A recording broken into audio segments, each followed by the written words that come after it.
something you want to do deep in the dive position, infitter, you don't know who it is.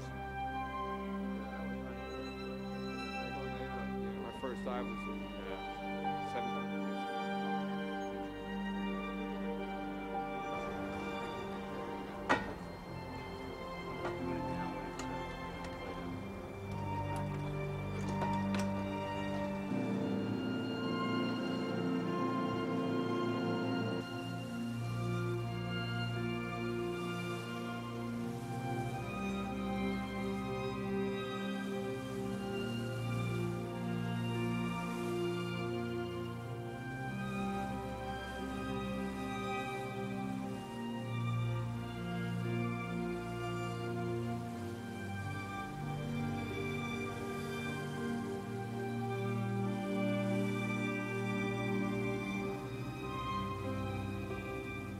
When we got to the boat, it really started to sink in, and I don't know if I felt like I was almost going back 40 years.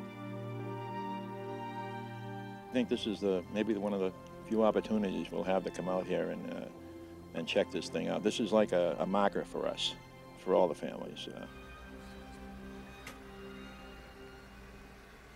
Getting anything? Should be. I'm backing down over it. I got 120 feet. So yeah, I'm getting them on the forward machine. It looks like they're right up on top. This is the wreck. We're now actually coming off of the wreck. You see how the line's getting a little smaller here. So hopefully, since he's out in front of us, he's going to catch the high piece, and we're backing down on it. The electronics here say that the numbers or the coordinates that we're looking for is actually right over there where the anchor line is. So he should be getting something real soon. Got something? Yeah, he's got it. Right off the bow is where they're at, so the current's going that direction.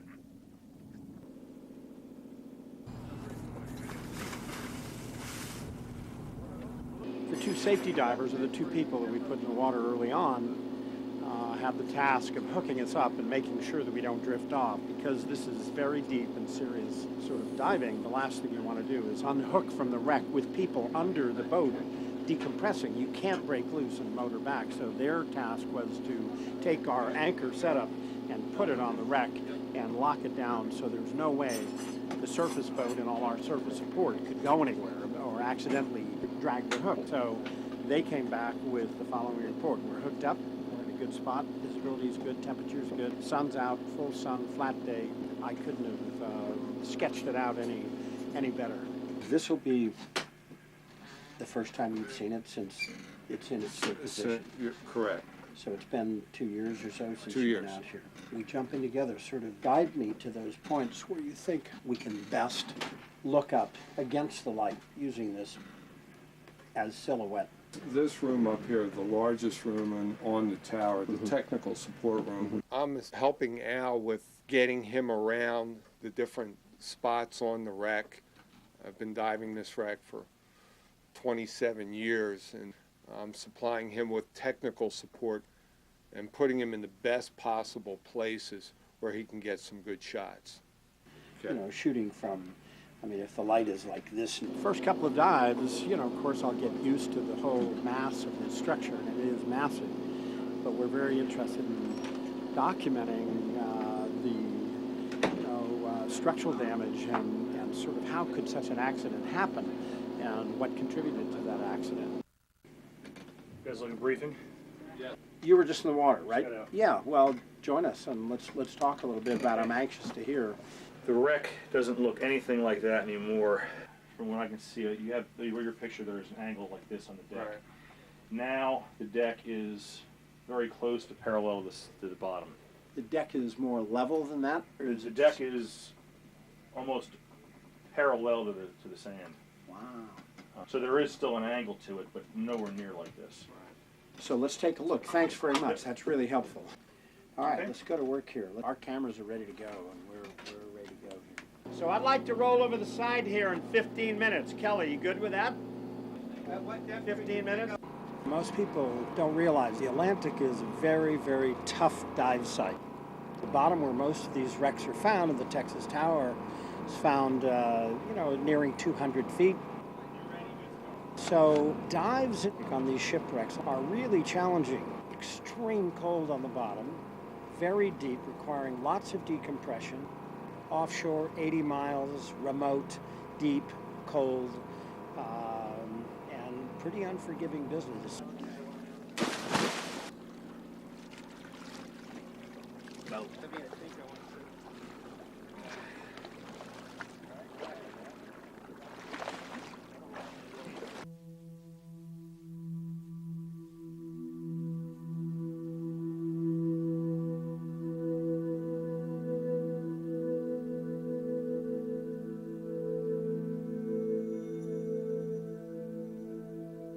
Putting a tower out here 76 miles from shore is an engineering feat in itself, and maintaining a structure that's supposed to be stable in a non-stable environment is very difficult. You had a tower that was a weakened structure from the first time it was placed out here. It never really reached its design capabilities. It was like trying to stand up for an extended period of time on a bum leg. And that's basically what the tower had a bad leg that never really healed properly. And when you put that in an environment where you have your typical very nasty northeasterly storms and gales, and in an area that's susceptible to hurricanes, you're looking for a disaster to happen.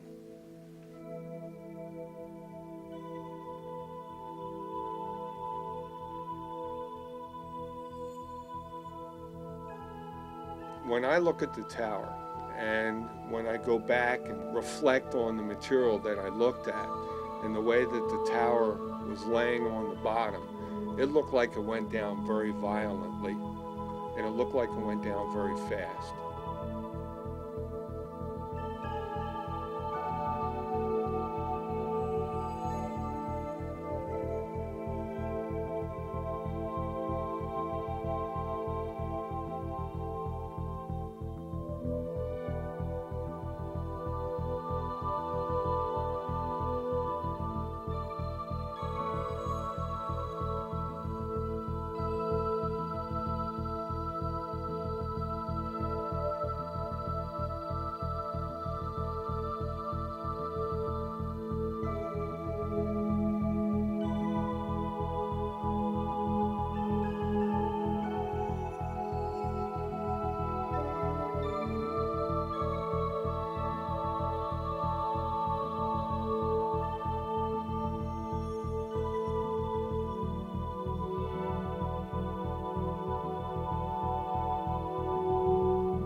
Al, you want to take your weight belt off? Yeah. Okay.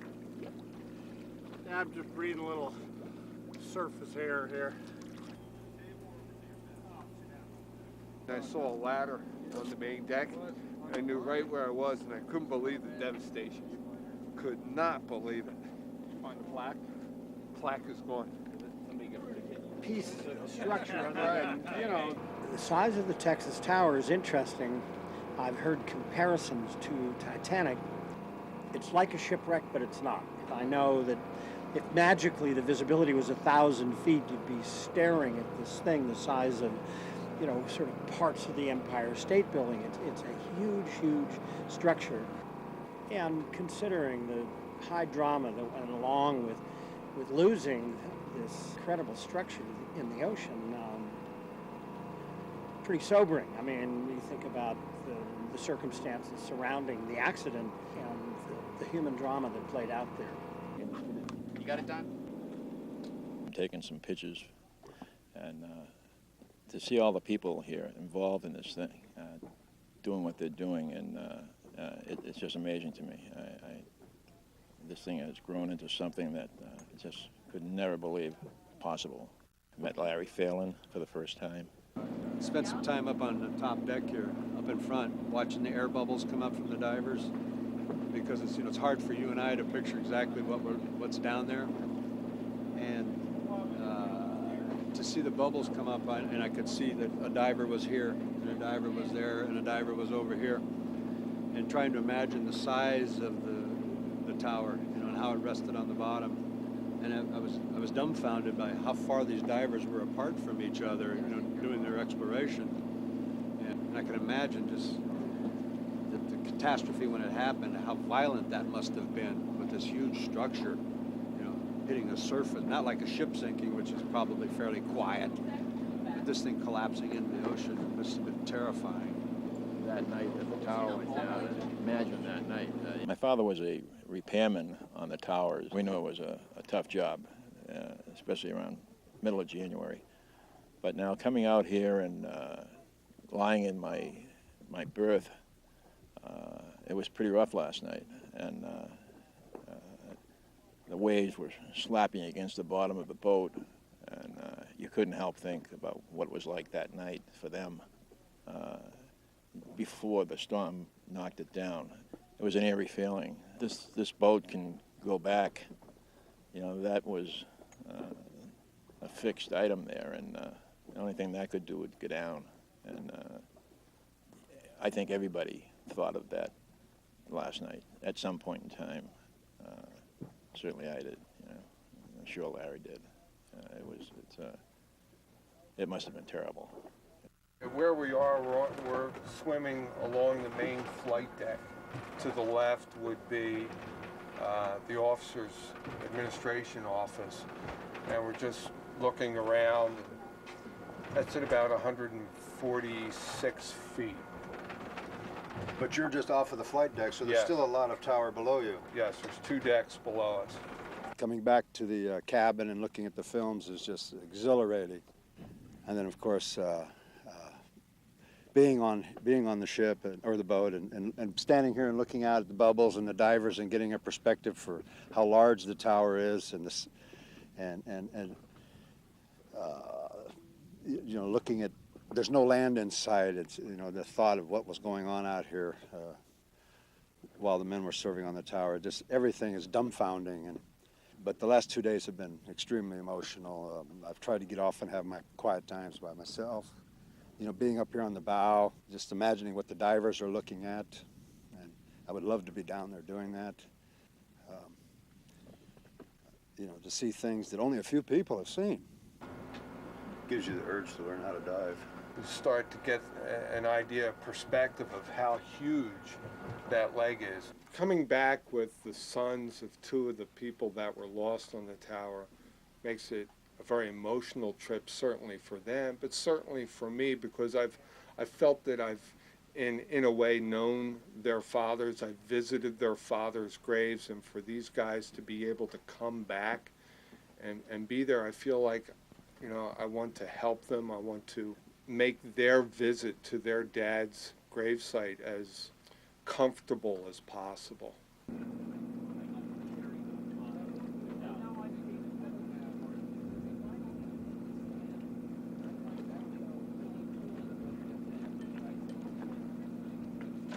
This is one of those shooting moments where everybody sort of gets into the action. Here's the vessel, here's the anchor, and a scheme whereby we would feed cable and have an HMI, 1200 watt HMI to take inside. When the tower originally went down, it ended up almost 200 or nearly 200 yards away from its original position, laying on its side. Over the years, it has basically stayed in that position up until about 2 years ago, when finally part of the welds and the floor literally just rusted away, and the large supporting A-leg, which used to hold the tower up, finally punched through like a fist through plasterboard, and the tower structure itself slid down that leg. You now have to deal with a lot of real deep stuff. All right, let's do it.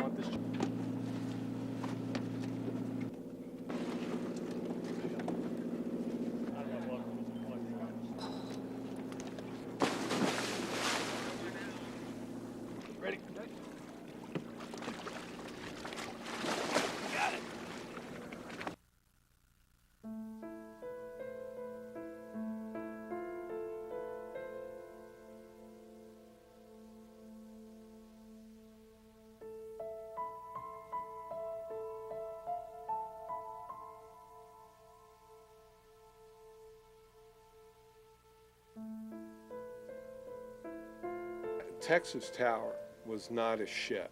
Even though it is classified as a shipwreck, it was never designed or built for watertight integrity, airtight integrity.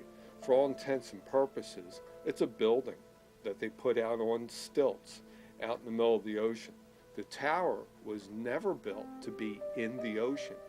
It was built to be almost 7 stories above the surface of the ocean. All the doors were regular handled doors. There were no dogged hatches. There were no watertight compartments. It was built like a metal building. So it was susceptible. It would be very susceptible to twisting and tearing and structural deficiencies.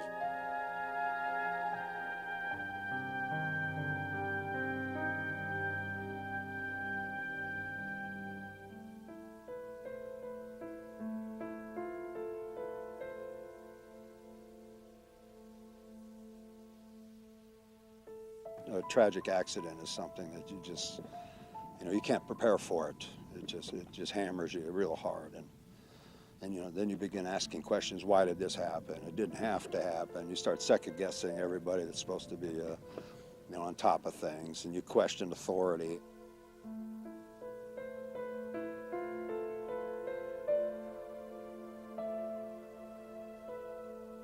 It's hard to comprehend the complete picture of the tower in the shape it's in now.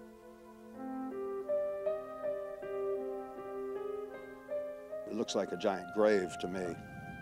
I know there were no bodies on board, but still, it's the last place those men had their feet on the ground.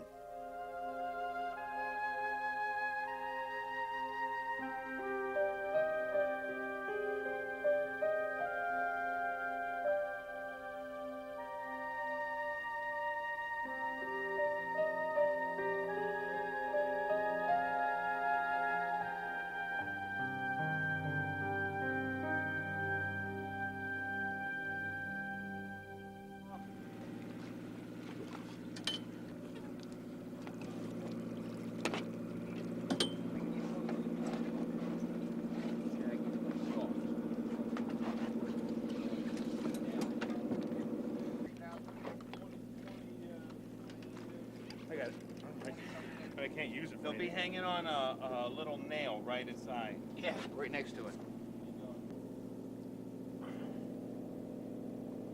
They'd probably replace it if you sent it in.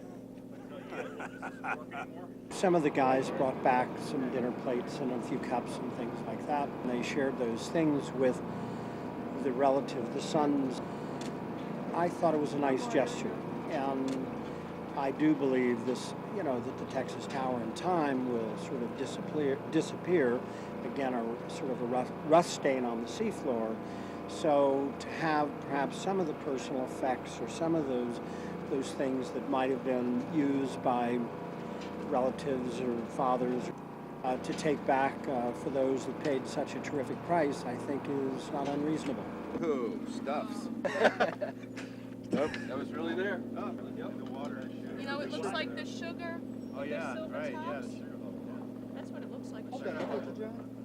I don't have to hardly see any piece of it not to get emotional that, my dad stood there, or, the doorknob that was brought up today. My dad probably had his hands on that doorknob. I'm taking home a sugar shaker. My dad probably used that sugar shaker. Or if he did, and, other family did. So, it's, I really didn't have anything that was personally my father's, or that I can even associate with my father having been physically attached to. And yet now I have a sugar shaker, and I'm sure that, if he didn't touch it, he sure looked at it.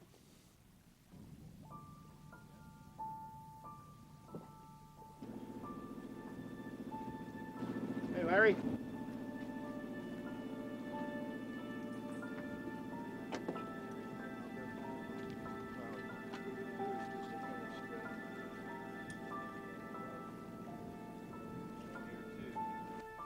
It's tough to be out here, but it's still great to be out here.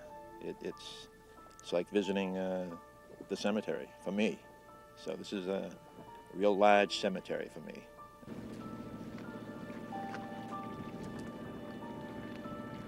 Well, I hope for the families to achieve some kind of closure. I really can't explain closure, the word closure. Every time I think I've got it, there's something else that I need to do. I may never get closure. Maybe the other families won't get closure. I hope that if they can, they will. In 40 years since it's happened, I never thought I would be out here. I know the night that Dad, the tragedy happened, it was just my mother and I, you know, near the phone. You know, it's lost. You know, you can't prepare for it. It just hammers you real hard. You can either turn your back to it and say, well, that's the way life is, or you can fight it, or as we did, we turned to Mom and you know, and let her lead us, you know, to recovery as much as there was. And I think pretty much, you know, we all recovered, but this brings back a lot that, you know, I think I'll have to recover again. But I think it'll be an easy recovery. I mean, easier because I'll have a lot more knowledge of what happened. And I feel like I wasn't there, but now I can see kind of what happened and have a better feeling for it. It's been great.